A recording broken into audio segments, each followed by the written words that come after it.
Hello and welcome to a new season of China Tonight. 你好，欢迎收看今晚中国秀。I'm Samuel Yang. 你好，我是雷雅文。And that's enough Mandarin for me. I'm Annie Louey. On the show, World Pride comes to town. But what does life look like for gay people in China? And the people exposing their relationship troubles on national television. 因为我们一直以来都重复又重复同一个问题。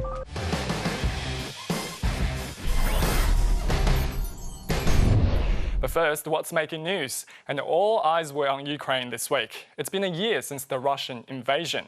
A few days ago, China's top diplomat Wang Yi traveled to Moscow to meet with Russian President Vladimir Putin, where he hailed the strength of the relationship between the two countries. 当前国际形势确实严峻复杂，但是中俄关系历经国际风云的考验，成熟坚韧，稳如泰山。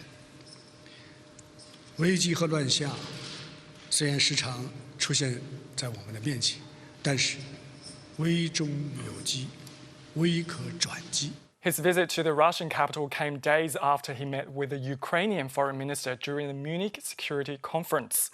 Wang Yi has also called again for a negotiated settlement, a position rejected by Ukraine, who insist on unconditional withdrawal. Today, the Chinese government released a 12-point proposal calling for the opening of peace talks, for efforts to be made to ensure the stability of supply chains and for countries to abandon the Cold War mentality.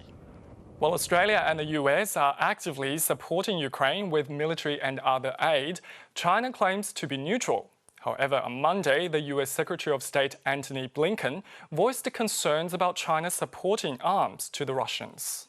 As I also said, and as President Biden said, going back many months when the aggression first took place, and he spoke to President Xi Jinping, he told him at that point that there would be real consequences in our own relationship were China to provide lethal assistance to Russia in this aggression against Ukraine. 向战场源源不断提供武器的是美方，而不是中方。美方没有资格对中方发号施令。 我们也从不接受美国对中俄关系指手画脚，甚至胁迫施压。中方在乌克兰问题上的方针归结为一句话，就是劝和促谈。 Professor Wang Yiwei is the director of the Institute of International Affairs at Renmin University, and he joins us now from Beijing. Professor Wang, thank you so much for giving us your time. Thank you for having me here. Is the Chinese government actually going to be able to play a mediator role in this war? Today, Chinese government will release the document on the Chinese position of the Ukraine crisis. Since China has both good relations with Russia and Ukraine, China as a permanent member of the United Nations Security Council actually play a very constructive role. This time, actually, Mr. Wang Yi just finished the trip to Europe and Moscow, including met the foreign minister of Ukraine, to bridge the gaps between each side. We know Beijing and Moscow struck a no-limits partnership just weeks before Russia invaded Ukraine. Does that limit what China can do? Well, so-called no limits, no roof. That's the means China and Russia cooperation have a huge potential. For instance, like our trade will reach 200 billion US dollars, but we have the bottom line. That's the UN Charter. Seems we have Taiwan problem, so we need to support territorial integrity of the sovereignty. And how important is a close relationship with Russia to China's prosperity? Well, China and Russia relations, we say, is a comprehensive strategic partnership for coordination. That is, we know. First, it's not ally, so we are independent country. So China supports Russia. We have our independent policy relations, but not necessarily support Russia's special military operation in Ukraine. Second, we are not seek confrontation. That both sides cannot use each other to confront with the West. And why hasn't China criticized Russia for the war? China show our position, said that we should respect sovereignty and territorial integrity. We should support the UN and let multipolar system. Professor Wang, is Antony Blinken correct? Will China give weapons to Russia? China not intention to give weapons, no need to give weapons to Russia. Russia actually is a military superpower. They can manage Ukraine. So that's the reason I also mentioned China and Russia as a two permanent members of United Nations Security Councils. They have their independent foreign policy. So China not to sell any weapons to any other countries. This is our tradition. Wang Yiwei, thank you for your time. Thank you.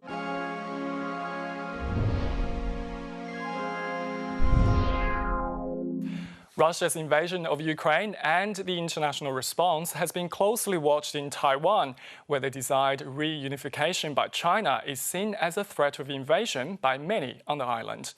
But Foreign Minister Qin Gang has urged the world to stop saying Taiwan is next. 我们将继续劝和促谈，为政治解决乌克兰危机提供中国智慧，与国际社会一道，共同推动对话协商，解决各方关切，谋求共同安全。同时，我们敦促有关国家立即停止拱火浇油，停止向中国甩锅推责，停止鼓噪今日乌克兰，明日台湾。 A delegation of US lawmakers met with Taiwan's president on Tuesday, a visit that comes at a tricky time between the US and China. They've spent weeks trading accusations over suspected spy balloons. We are here to affirm the shared values between the United States and Taiwan, a commitment to democracy, a commitment to freedom. Taiwan's army has recently ramped up its military training and last year announced compulsory military service will be extended from 4 months to a year. 我们未来作战形态的改变，那加上我们的台风防卫作战的需求，我们针对我们的训练方式，依照各类型不同的部队。 Emily Feng is NPR's Beijing correspondent and she joins us now from Taipei. Emily, welcome to China Tonight. Thanks so much for having me on. Emily, do people on the streets of Taipei look at what's happening in Ukraine the same way analysts do, that it could be a precursor for their future? They don't look at it as a precursor, but they certainly look at it as a wake-up call. I think people mostly understand that China is not Russia and that Taiwan is not Ukraine. But of course, attitude-wise, it's been a major wake-up call. It's given impetus to, I think, members of the mainstream public that otherwise have gotten used to the idea that they have this much bigger neighbor who's a threat next door, but who's been a dormant threat for decades. It's given them a wake-up call and lit a fire beneath them to do something more proactive. So to think more proactively about the threat and how they might be able to prepare. And it's certainly reignited discussions on a policy level. For example, you mentioned lengthening reserve training. That's had real effect. So the Beijing analyst we just spoke to dismissed Antony Blinken's claims that China was planning to sell weapons to Ukraine. Do you think the accusations have substance? The U.S. is debating about whether to release intelligence. I'm sure that they have something to base this claim on. But what we have seen is that Beijing is stepping up trade on dual-use products. So these are not explicitly military components. They're not sending tanks or guns as far as we have been able to see. But there has been an increase in exports from China, either directly to Russia or through third countries, for things like cell phone components or car components, things that can be used for purely civilian reasons, but also could be used to support a military force. That has increased between the two countries. And that is a show of how China has not shied away from its relationship with Russia while still also trying to maintain good relations with Europe and relatively good relations with the US. Emily Feng, thank you so much for your time. Thank you. Thousands of Chinese tourists are expected to join the crowds of travellers heading to Sydney this month to celebrate World Pride.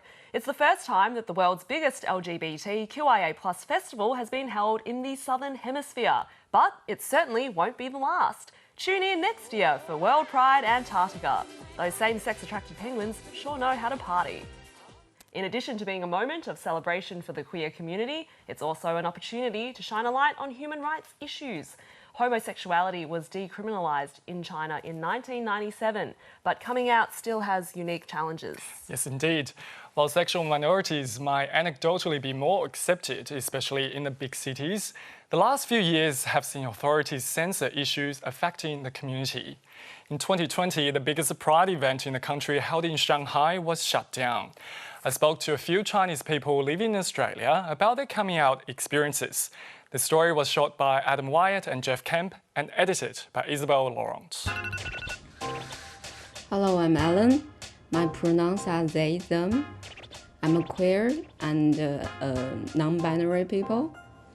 我大概20岁的时候谈了第一个女朋友，然后之后我很快就接受了自己是女同性恋的身份。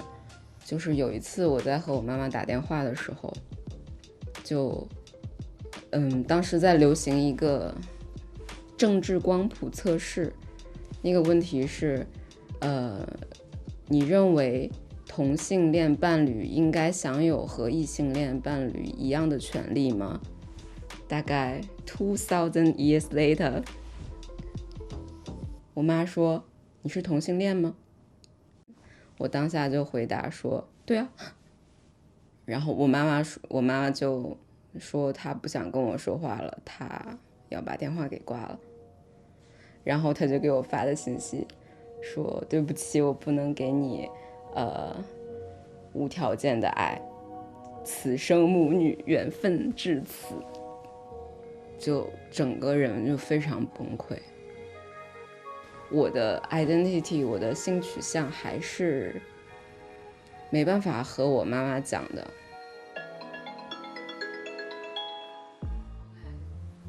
哎，你跟我妈最近有联系吗？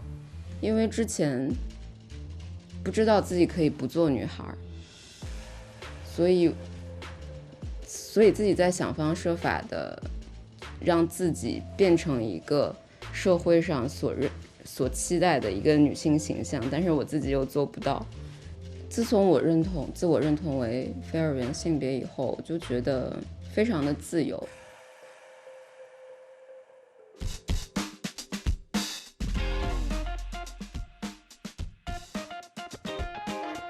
在1月2号的时候，我从墨尔本飞回我的家，然后我对着我妈妈当面的去说这个事情。但是出柜是非常非常艰难，我可能在那就是见到我妈妈之后，就是哭了可能2个小时都开不了口，但是就2个人一直在哭。第一个反应就是否认否定，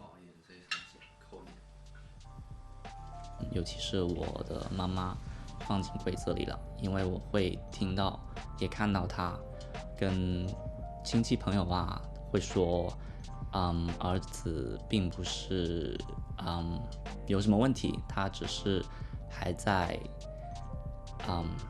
等待一个合适的女孩子。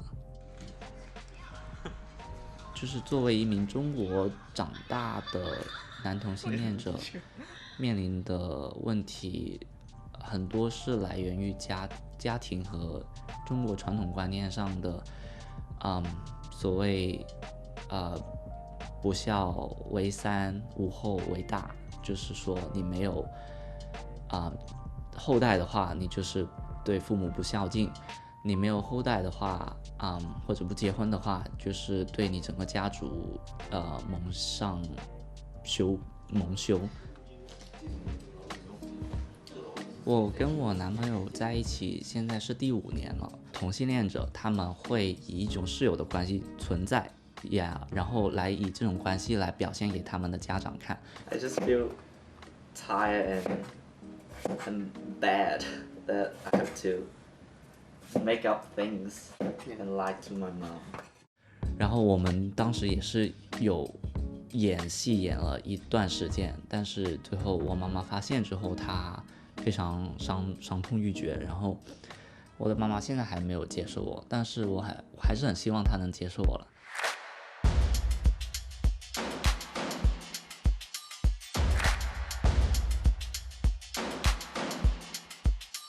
我不会认为我自己是 typical 的男生或者女生，就是我自己。然后，它可能是流动性的，但这不影响我是我自己本身，我是我自己整体。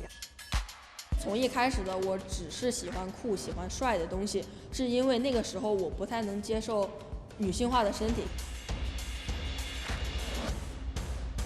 一些其他舞者朋友的鼓励说，你可以去试试其他不一样的舞种，所以我也就尝试了一些比较偏女性化的一些舞种吧，像 Waacking 和 Vogue 这种比较女性化的舞种，会觉得说 OK， 我好像也可以这样，我这样就好像也挺美，也挺好看的。然后就觉得说 OK， 我是可以接受我现在的这个身体，接受我女性化的部分了，所以相当于说是拥抱了自己，通过舞蹈拥抱了自己吧。我向内有了性别认知之后，我会很积极主动的再去跟我妈妈讲说，我觉得我是这样的人，我觉得我就是有这样的取向，然后我也会给她分享相关的文章、相关的这些科普的视频呀、这些资料啊什么的。我跟妈妈的关系现在其实特别好。其实对我来讲，妈妈的爱和认同对我来讲真的影响还蛮大的。Sam, in that story, we heard about Chinese parents who have struggled to discuss gender and sexuality with their kids. I know from my experience that my mum doesn't know much about these issues at all. In fact, she believed there weren't any gay people in China. So what can we do to educate people around these issues? You know, LGBT relationships are stigmatized in Chinese culture, and perhaps there is a fact that there is no legal recognition of these relationships, and that creates a sense of otherness. I think the mainland can really look at what's happening in Taiwan, where same-sex marriage was legalized a few years ago. And I understand that you spoke to some activists that were concerned about travelling to World Pride this year. Yes, I've spoken to a few people who are coming here for formal events, for example, the Human Rights Conference. And because they are queer rights activists in China and the government is wary, some of them were interrogated by Chinese police via WeChat, which is a popular messaging app, and some of them couldn't eventually make it anymore. Well, thank you so much for bringing light to this issue and for creating that wonderful piece.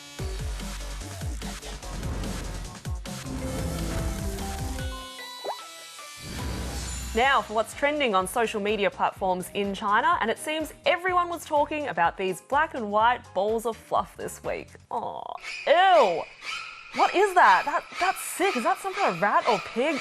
Get it off. Oh, come on, yuck. That's a baby panda. What? Oh, thank God, that's better. Look at these cute pandas, China's own cuddly mascot, long at the front line of international relations in what's been dubbed panda diplomacy. No, it's not a takeaway joint, it's a practice where China loans its pandas to countries it's making friends with. For example, Wang Wang and Fu Ni live in Adelaide Zoo, an arrangement brokered shortly after Australia agreed to sell uranium to China. But when times get tough, what happens to the pandas? Do they just unzip out of their panda skins and put on their human suits? For answers, we headed to Weibo.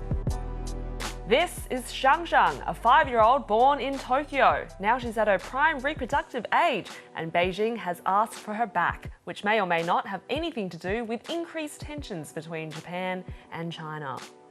People online were excited to hear she was on her way home, with netizens sure she would enjoy the fresh, authentic bamboo on offer. Chatter online soon turned to other pandas around the world. This is Yaya, who lives in Memphis, Tennessee. Netizens are really worried about whether she's being taken care of properly because she looks a bit, well, under the weather. Please be nicer to our pandas. After all, they are so cute. Yikes. It looks like she hit it a little too hard at World Pride. And in a scene that was reminiscent of my own Valentine's Day experiences, this video of a woman complaining about the holiday went viral this week. 我真的也太可怜了，我都已经28岁了，可是我都没有谈过恋爱，我连男孩子的手都没有牵过，我连男孩子的嘴都没有亲过，不是男孩子，我女孩子的嘴也没亲，我都不知道亲嘴是什么味道。 The unnamed 28-year-old woman is seen sobbing about the fact that she's never had a boyfriend and the pressure she feels trying to balance her career, finances, and the expectations from her parents. 看我头上都长白头发了，就是最近几年才长的。我每天压力这么大，还要相亲，我不能让他们失望，我还要去，我硬着头皮去。 Netizens really seem to sympathise with her plight. Cry, let it out. You're speaking to the longings and desires shared by so many young people. Was that really necessary? It's not like life doesn't go on unless one has a partner. You can survive being single. ending up with a man who does nothing can be more frustrating. Merciful God, please send a lean, strong man to my dreams. Thank you so much. I'm 29 years old. I live at my mom's house. I sleep in a single bed. My pubes are going wide. Yeah. We all have problems, okay? But pull yourself together, girl. You need to start thinking like a boss. You could be making money from all of this. Why cry when you can get people to buy? Here's an idea you can have for free from my entrepreneurial brain. Put your iconic quotes on a card for other super sad and single Valentine's Day sufferers. Like this one, I'm so stressed every day. Or what about this? I don't know what kissing feels like. Or for your philosophical friends, will I ever meet my true love in this life? The video comes at a time when the Chinese government is actively trying to get more people to settle down and have children. But the marriage rate is falling and the divorce rate in China is rising, as Wenlei Ma explains. In the era of the Kardashians, Married at First Sight, and Prince Harry and Meghan Markle, it's not uncommon to see people spill their deepest secrets to TV cameras. I had to do everything I could to protect my family. When the stakes are this high, doesn't it make more sense to hear our story from us? That is, it's not uncommon in Western societies. Something happened between Jess and Nick. Can we have a chat? Yes. The confessional nature of reality TV has spawned a mega industry and a pathway to instant celebrity for the fame-hungry. This is my good side, just to let you guys know. But in China, where long-held traditions have dictated the personal stays private, it's still unusual for dirty laundry to be aired publicly. See You Again is a Chinese reality series that bucks that tradition, and it's become hugely popular on the mainland. The show takes 3 celebrity couples on a holiday, but the catch is, all 3 couples are in various stages of divorce.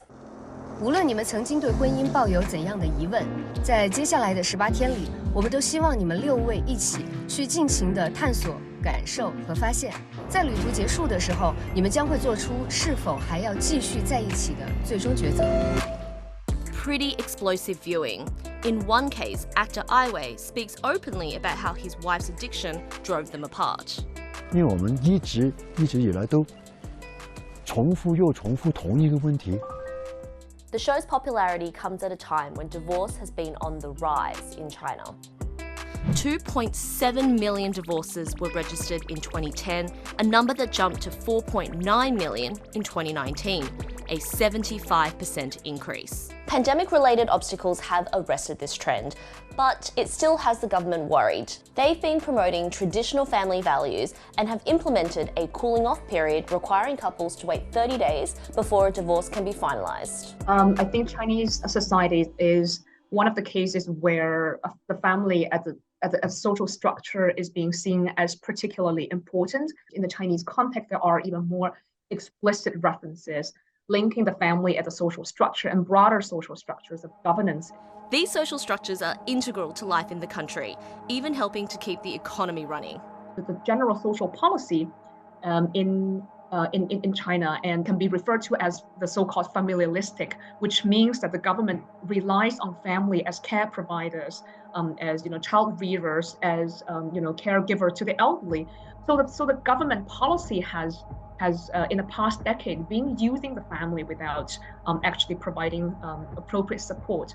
Factors such as urbanization, education, and economic independence have been floated as possible reasons for the rising divorce rates. But what is also shifting is how Chinese citizens feel about marriage. We're talking about the change of views, the rising of individualism, right? The people are more focused on their own lifestyle, their own feelings, their own opinions, and care less about how others help the society. It could be the gap between men and women in terms of gender belief and gender role ideologies. Very similar in other societies as well. Men and women have quite different expectations for family life. And a show like See You Again can legitimize their choices when celebrities are talking openly about problems in their own marriages. 其实离婚我只不过是想找一个解决问题的方法。 A hashtag about the show's second season has received over 1.5 million comments on Weibo. See You Again 2 made me sceptical of marriage as an institution. My sister tested positive for COVID, and her husband couldn't last 3 days taking care of the children. Reality shows about adult romantic relationships are so good. Life is so much more romantic than TV dramas. Married life is between two people. Housework should be shared between the two. Why See You Again so good?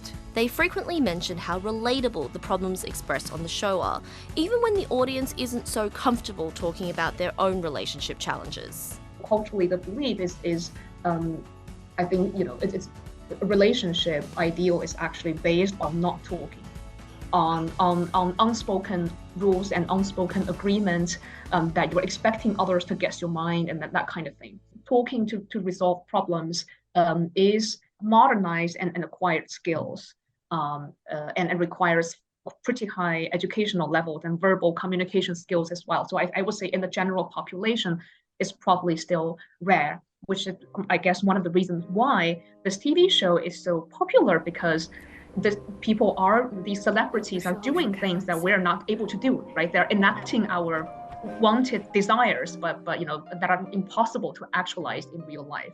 你不要以为沟通解决问题，沟通的前提是我们双方能够不做价值判断的去寻求共识，他们两个人没有这个能力。Of course, wrapped up in this debate about changing family demographics is the issue of the falling birth rate. 年末，全国人口是14.1亿人，比上年末减少85万人。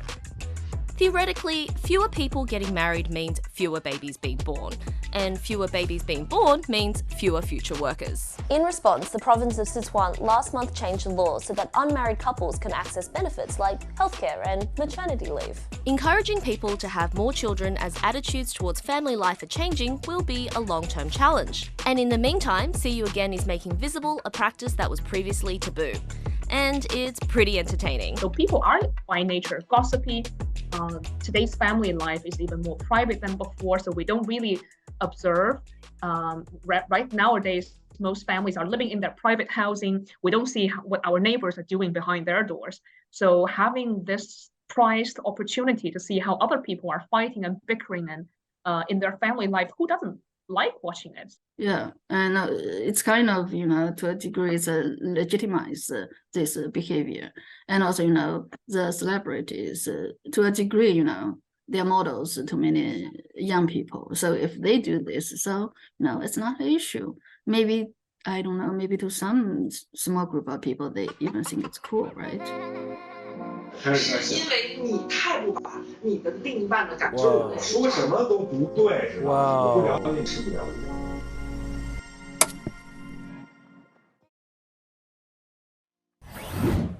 And Wenlei Ma joins us now. Wenlei, this show looks so good. It really is unique. I've never seen anything like it. Tell me more. Yeah, it's a really interesting voyeuristic look into people's relationships in China. I mean, that is so rare from a Chinese context because the whole cultural idea is you save face. You do not publicly talk about the things that are troubling you because, God forbid, any of your neighbours, family, friends, colleagues ever catch on that there is something wrong. So to get that sort of insider's look into how people are actually struggling it's so special. But at the same time, it is entertainment. So you've got these couples who are removed from their everyday lives. They're put under this intense pressure to really communicate, open up. And at the same time, they're talking to journalists, they're talking to psychologists about and social commentators about their relationship. And of course, at the same time, those same people are talking about them behind their backs, which makes for really good TV. Thank you so much, Wenlei. It was great chatting to you. Thank you. That's all for this evening's show. Next week, the costumes and makeup of Chinese opera, 我戏曲. And the young Chinese finding work and a life in Africa. I'm Annie Louey. And Samuel Yang. Good night. Good night.